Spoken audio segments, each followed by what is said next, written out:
Hey everybody, welcome back to Whiteboard Finance. My name is Marko and I'm here to help you master your money and build your wealth. In today's video, we're going to continue from my previous video coming from what is money and how does it work to comparing the traits of money between Bitcoin, gold, and fiat currency. So the reason for this video is because I wanted to dedicate an entire video in an objective and unbiased way of breaking down those different traits of money between these three asset classes. So I have no ulterior motive for making this video. I'm not selling Bitcoin, US dollars, or fiat, or gold or precious metals. I'm just breaking down the different traits of money, and we're going to talk about each one of those. So this video is going to be on the laptop just because that's the easiest way to convey this information. So thank you for joining and stay tuned. Hey everybody, welcome to the second part of the video. As always, I appreciate you joining me. This is going to be a great value-packed video, so please stay until the end. The reason I chose to compare gold, Bitcoin, and fiat currency is because we're kind of dealing with the currencies of the past, present, and potentially the future in cryptocurrencies. And if for those of you that want to become a little bit more well-informed about Bitcoin, I highly recommend you picking up this book called The Bitcoin Standard. It's a great book and it'll give you a good primer on pretty much what's going on with crypto, specifically with Bitcoin, and also the history of money as well. So I'm going to share my screen here. We're going to go through a chart that I found on Medium. It's actually a really nice chart. I could have recreated this, but I want to give credit to, I guess, CoinMonks is the user where I found this. So instead of recreating the wheel, he did a pretty good job of outlining the different traits of money. So we're going to talk about very quickly of those 6 different traits that I mentioned in my last video, and then we're also going to talk about some new ones that are updated for the 21st century in terms of, I guess, for Bitcoin specifically. So again, this is not to promote gold, fiat, or Bitcoin. It's just to take a look at those defining traits of money, and we're going to take a look at those and compare them in this Excel spreadsheet.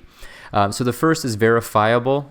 So basically, this is anti-counterfeit, anti-fake, if you will. So gold can obviously be melted in with different metals. It cannot be 0.9999% pure. It can definitely be altered. Fiat as well. You can, counterfeit money, even though it's very difficult to do as technology increases, but it still is counterfeitable, if that's even a word. And then Bitcoin, obviously, it's very verifiable. It's on the blockchain technology, meaning that it's always on a ledger. You always know where it came from and where it ended up, and you know that it's real and legitimate. Fungible in an economic sense is basically the property of a good or commodity whose individual units are essentially interchangeable. So yes, all 3 of these are fungible. Portable, obviously we know that portability, we talked about in the previous video with the example of the cow.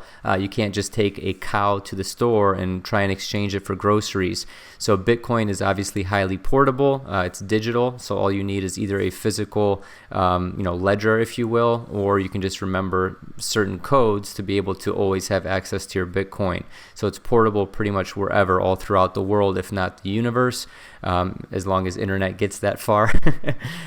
Gold obviously is a little bit less portable just because it is heavy, and then fiat is very portable. You have digital fiat, with a credit card, for example, or pixels on the screen of your bank account, or you have obviously dollars, physical cash and coins. Durability. Bitcoin, the reason I believe they gave this moderate was just because it could degrade over time. Not the actual Bitcoin itself, but the things that you store it on. So say, for example, you do store it on a physical ledger. So if you don't know what that is, picture like a USB drive. Something could happen to that, for example. Gold instead stood the test of time for literally thousands of years. It is very durable. And then fiat, this got a low just because I think that if you really look at it from a physical durability standpoint, paper can rip, it can burn, it can shred, it can get wet, for example, it can get eaten by animals. Ask Pablo Escobar. He had a bunch of rats eating his American dollars when he was selling certain goods across seas. Divisible. So Bitcoin is obviously highly divisible. You have 1 Bitcoin, and then you have a bunch of decimal places after that, which are called Satoshis. So without getting too technical, 1 Bitcoin can be very, very, very highly divisible. Gold, obviously, this receives a low just because you can't go to Costco and use a file and shave off some gold and say, okay, here's my gallon of milk and cheese and salt and butter and all that. Obviously, gold is very non-divisible. You can have coins, you can have bars, but at the end of the day, you can't realistically take that into a store and trade a gold coin, for goods, if you will. Fiat is moderate, obviously, because you can divide it from $100 bill, $50 bill, $20 bill, $10 bill, etc., and then digitally you can divide it however you want. Scarcity. So this is pretty important, and I think this is one of the appealing factors of Bitcoin. So there's only ever going to be 21 million Bitcoin in existence. Some people say the creator of Bitcoin, has his own private little stash or whatever, but they're not making any more of it. There's only 21 million ever to be mined. And there's been people that have lost coins. We've all heard the stories of laptops getting thrown away with a bunch of Bitcoin on them, USB drives, etc. So people really believe that there's only about anywhere from 15 to 16 million Bitcoin left, even the Bitcoin that is left to be mined in existence. So Bitcoin is a deflationary currency, or a deflationary money, as opposed to an inflationary money, which is fiat, which we'll get to later in this video. Gold is moderate, just because there's always more that can be mined, but there's a lot of effort that goes into mining gold. But there's definitely still gold left in the world. It just is becoming harder and harder to mine. And then fiat, we all know, I always like to use these props. Fiat money is just printed money. The Federal Reserve can just go in there and print however much they want. Ever since 1971, when we went off the gold standard, that's what Nixon did in the 70s. That's when we basically went from dollars being backed in gold to dollars being backed by fiat, which is trust, which is the government, which is, a lot of politics that I'm not going to get into. So established history. So this is a big one. So Bitcoin is obviously relatively new. Some people in the crypto sphere, when they're talking about Bitcoin, they're comparing Bitcoin to pre-email or even like infancy of internet days, when people were like making fun of email on daily news shows, like in the 90s, for example. It's like, you mean I can send you mail digitally? Like, yes, it's called an email. So we're kind of in those stages of Bitcoin. Low adoption, still relatively niche, if you will, even though it's becoming more mainstream with the returns that it's had in the 2010s, but still not highly adopted. Gold, obviously, this is the winner. This has been around since forever. And then fiat, the reason people say it has a low established history, because fiat still is relatively new. It's only a few hundred years old, you guys, if that. So established history is low for both Bitcoin and fiat. Censorship resistant. This is kind of when we're getting into the 21st century and we're getting out of the traditional traits of money. So Bitcoin, obviously highly censorship resistant. A lot of channels on YouTube and a lot of other platforms that are getting demonetized, they like to trade or receive and accept Bitcoin just because it is kind of like the money of the people, if you will. There's no censorship behind it. There have been platforms like Patreon that kick certain creators off, that don't let them accept US dollars. Same thing with PayPal, same thing with other companies as well. And this is all fact, it's not speculation. Gold is moderate. It can be confiscated. So think of the government when they confiscated gold, or when they stopped allowing you to purchase more gold. It can be mandated. So that's why gold gets moderate. And then low, fiat, is for all the examples I just mentioned. They can kind of turn off your account, and that's it. Your money doesn't exist anymore. Unforgeable costliness. So this one, without going too technical, the effort it takes to be able to achieve 1 Bitcoin or mine 1 ounce of gold, or print fiat, if you will. So obviously Bitcoin is high, gold is high, fiat is very low. It can be created at the click of a button. So these last two are definitely 21st century applications. We have openly programmable. Obviously, Bitcoin is that.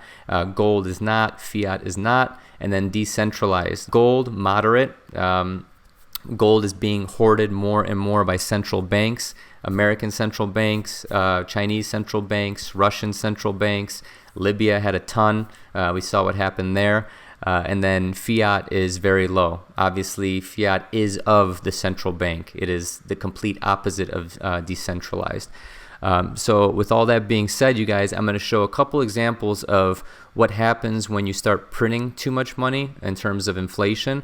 So going back to my original point of Bitcoin is a deflationary asset as opposed to fiat currency where it's an inflationary asset. You can see here the purchasing power of the US dollar since 1913, since the Federal Reserve came into existence. 1913 is just, relatively speaking, a dollar, okay? And you can see, you fast forward all the way to 2013, you lost basically 95% of your purchasing power. 1933, Franklin Delano Roosevelt, executive order makes it illegal to hold gold coin, bullion, or certificates. 1944, Bretton Woods is when the US dollar was established as the world's reserve currency. And then 1971, as I mentioned, Nixon closes the gold window, and it's the end of Bretton Woods, beginning of the modern day fiat currency system with the US dollar.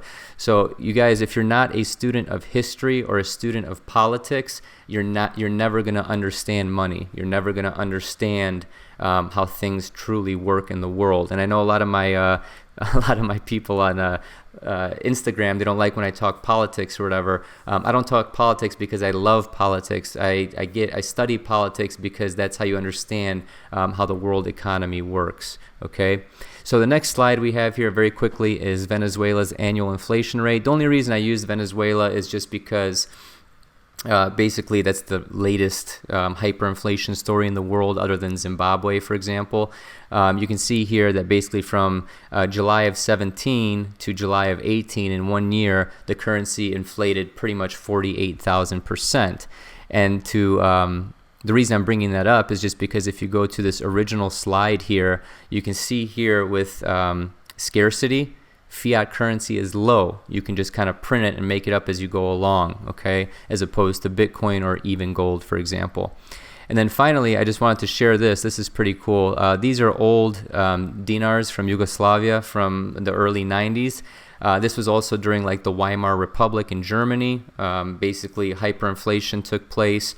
And this is kind of what I joke around with these big $1 million bills, if you will, just because this can really happen to fiat currency. So you can see here in the top left corner with the picture of the woman, that's a 1 billion dinar bill.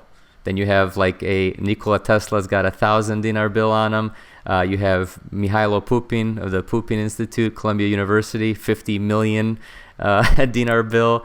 It's kind of interesting to see this, you guys. So people were literally going to the store with wheelbarrows of money, to buy basic necessities.